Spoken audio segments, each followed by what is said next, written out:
I'm Kayitesi Alice. I live in Nyakabanda, in the cells Kabuguru, in the sector of Nyakabanda, in the district of Nyarugenge, in the city of Kigali. Your parents' names? Kalisa Martin is my father's name. My mother is Nyirazamani Josephine. When were you born? I was born in 1995.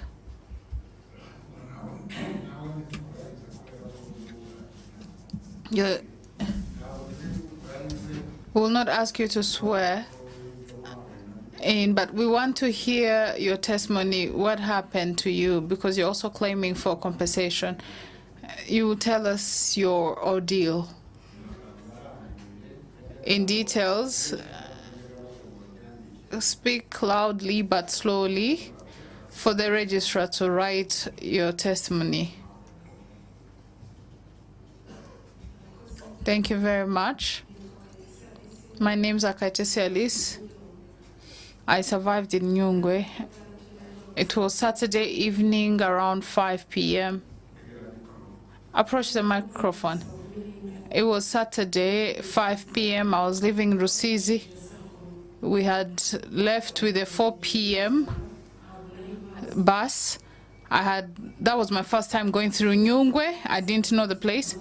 As we were coming, we found a roadblock. There were people who were saying, they were actually shouting, "Stop, stop, stop, stop." And they were insulting us, very vulgar. And then they started shooting at us. You were coming from Rusizi? Is that where you worked? Why had you gone to Rusizi? I worked in Rusizi and I was coming home in Kigali. I was working in Techno and I used to sell phones. And I was coming home in Kigali. So we found people. Then they stopped us. They told us to stop. The driver told us. And the driver told us that this could be an armed group stopping us, and we all became curious to see. So we all looked forward, we looked ahead, but we hadn't stopped. Then they started shooting at us. There was a young child who was around 12 years next to us. They shot the child, and the child fell down. They shot us a lot. And Gimba told me to go to take cover under the chair. Before I went under the chair, they shot and they shot me at the arm, and Gimba was also shot. But I was still curious to see. And Gimba was pushing me under the chair. That's when they shot him. They shot him. And Gimba told me, "I've been shot." I felt I had been shot too, but I was afraid. So the driver is still moving. I don't know if it was a grenade but I felt like the bus had been lifted off the ground. You can speak loudly, just speak a little bit slower for the registrar to take notes. So the bus was still moving. As we moved ahead, something hit the bus.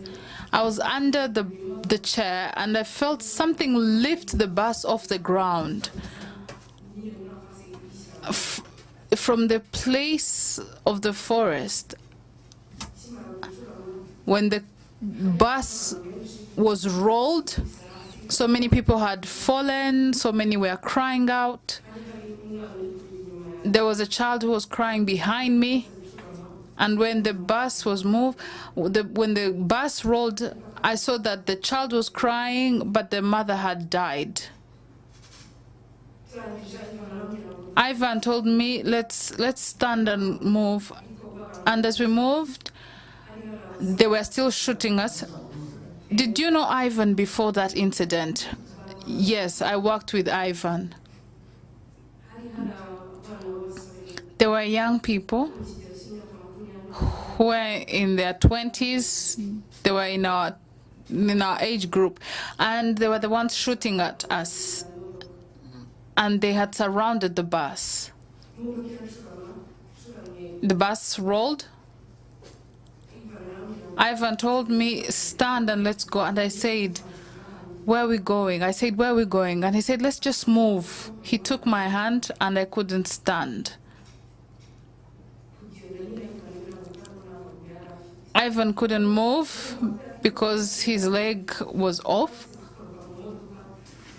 So because the bus had rolled, we fell in the forest and a tree branch pierced me on the side. So we moved and they still shot at us. I remember I remember I was in a vest and a pair of pants. Ivan was bleeding a lot, and I took a jacket that I had on top of my vest and I covered him. I just tried to help him. I didn't have the strength. I was scared, very scared. And then we covered Ivan, and there was a man who was behind us, and I asked him to help. I didn't have the strength. They shot that man who was coming right away. So I ran. I left Ivan there. I ran. I was with another girl and someone else, another man who was helping me tie Ivan, bind him. But Nyungwe is a terrible forest. It was my first time to be in that forest. Ever since I was born, I have never experienced war, except what we hear around the genocide in the time of commemoration. I had never experienced anything like that before in my life. So I went through the forest, terrible forest, and we kept moving. At 5:40, I didn't know there was I didn't even know there was no network in the forest. I sent a message to someone and told them they have shot at us and I think we're going to die. I left that message hoping that one day they would discover that. I sent that message at 5:40. We went and reached the forest. I got very tired. And I told the people, can we take a seat? Can we sit here? But you would go and then come back. There was no way. It's full of water and grass and there's some animals inside. So we sat in the water. There was a flowing river, if I could call it that, and that's where we sat. Around 7 p.m. it started to rain. It rained and we stayed there. We sat. I didn't know that I had been shot, but I felt blood flowing because of the tree branch that had pierced me, but I didn't think it was a gunshot. So we sat there by the water and we kept thinking, whoever comes to look for us, they will not come by that stream of water. So we decided to sit there. Can they give her a bottle of water, please? We sat, and then nightfall came. I spent the night in the forest.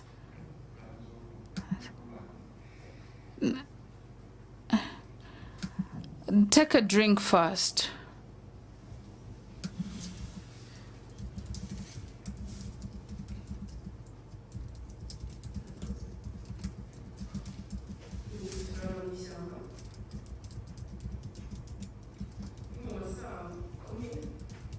We spent the night in the forest, and around 4 a.m.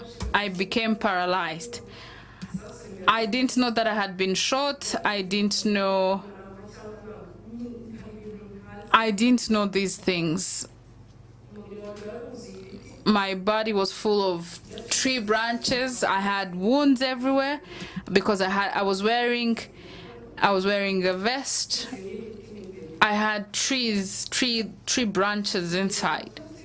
I told the people who were with me, please carry me to the road if you can.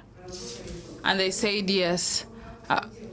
I was with a girl who was attending a wedding in Kigali. Her name is Media. She's the one who held me. She held me the whole night. And I was bleeding. I just kept feeling it was the tree branch, but I was bleeding fully. Then I had started to get paralyzed in the leg and in the back, but I kept thinking that it was the cold because it rained. It rained at 11 at night and at 3 a.m. And I said, maybe I'm feeling like this because it is cold. So they held me, that man and Media, they kept pulling me, and we reached the road. When we reached the road, I saw the Rwandan soldiers. When I saw the Rwandan soldiers, I got scared and I ran back. I couldn't trust that it was them, because the people who shot at us, they seemed to be wearing camouflage as well. They were wearing jeans and camouflage jackets, and others were either wearing camouflage pants and t-shirts. So when I saw that, I confused it and ran back. What time was it? It was at 5:30 in the morning. So you can keep drinking, it's okay. I went back to the forest, and then there came another soldier, their commander, who said, we are of your kind, we are Ingotanyi. And they put down their weapons. They pulled them down. So I came back, and I remember the previous experience. They had kept shooting, and I told them that they shot the man who had come towards us the previous night, and they said they had taken them. They had taken him. So I went, and they took us to Kigeme. At the hospital, I had bled a lot, but I didn't think it was a gunshot. I didn't even have the time to process that. So we reached in Kigeme, and I had fragments in the leg, and they told me that I should go to Sehashibe, the teaching hospital, for radiography. I didn't spend time. They bandaged me, and then I went back home, and I would always have to come back. So I lived in a very difficult life after that. I had a future. I was working hard. I had a job. I went to Cyangugu for a job. I had a family I was taking care of, and I had to leave.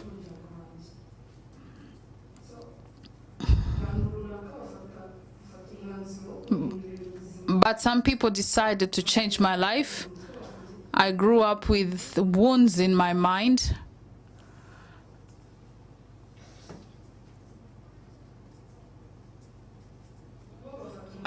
But they decided that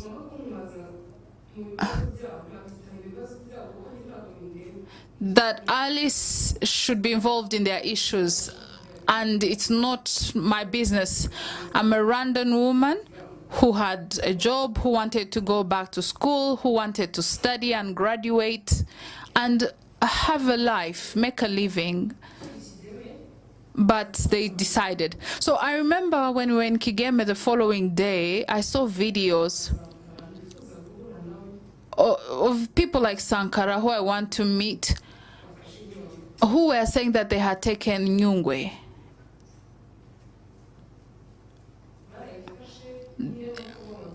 They thought they had taken Nyungwe, but I was among the people who had taken. I am still alive and I have a great country and I'm still here. They have taken me backwards. I can't do anything. I can't do any business.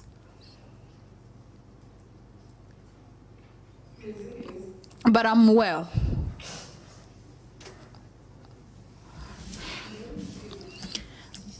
I have a problem. I always say it when I talk to someone, when I meet someone and I can talk to them, I tell them my ordeal, what I went through. I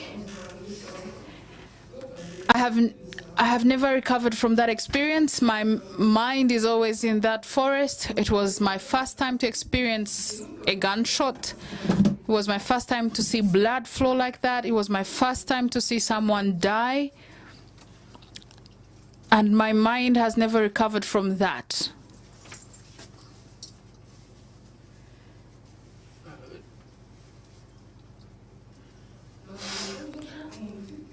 I don't see how someone who was born, who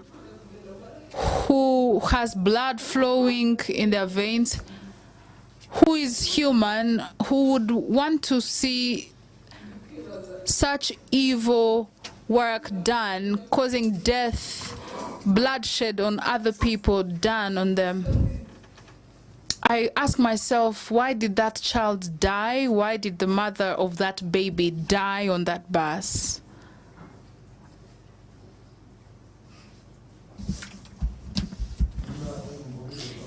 If it's too hard for you, we can let you sit, and if you don't feel like you can carry on, we can let you sit and then you'll come back later. Do you think you can come back? Or you can carry on? Yes, I'll carry on.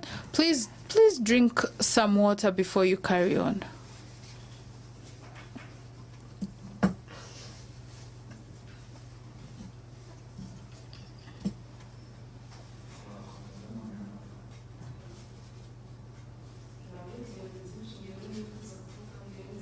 I don't have much more to say besides my message. I live with trauma because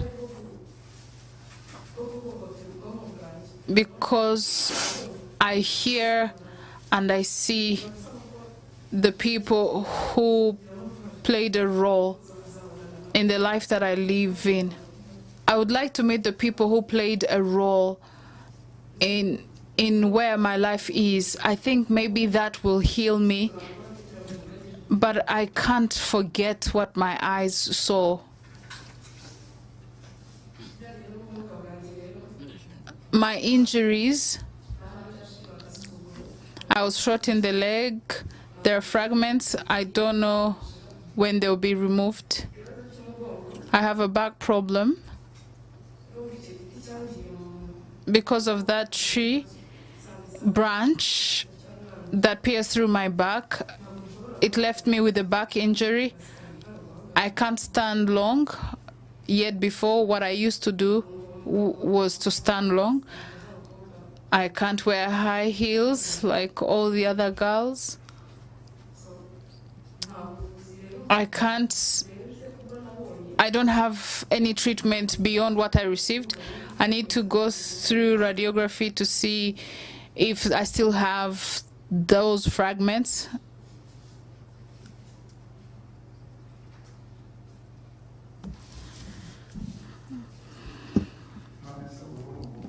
How do you feel now?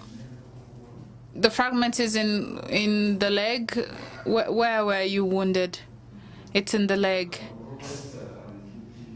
Besides where the tree branch went through, I was shot in the leg.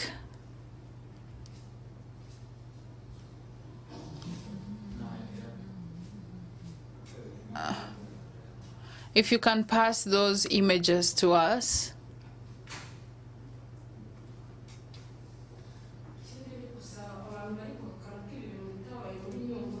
I'm also asking for the people who are denying that this never happened in Nyungwe, if they could approach to us and explain to us, they should come to us and we explain to them. It always takes us back when people deny what was done to us in the Nyungwe forest.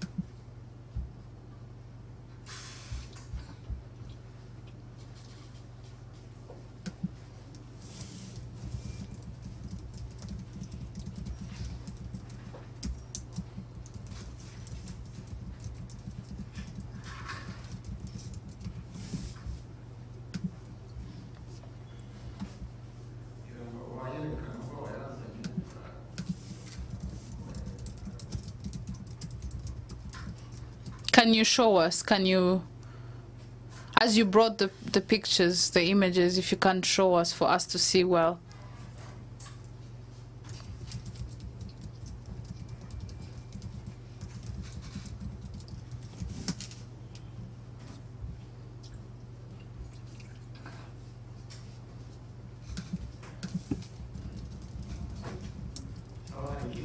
Is there anything else that you want to tell the court? No, nothing. What I'm asking for is to see Sankara and Rusesabagina.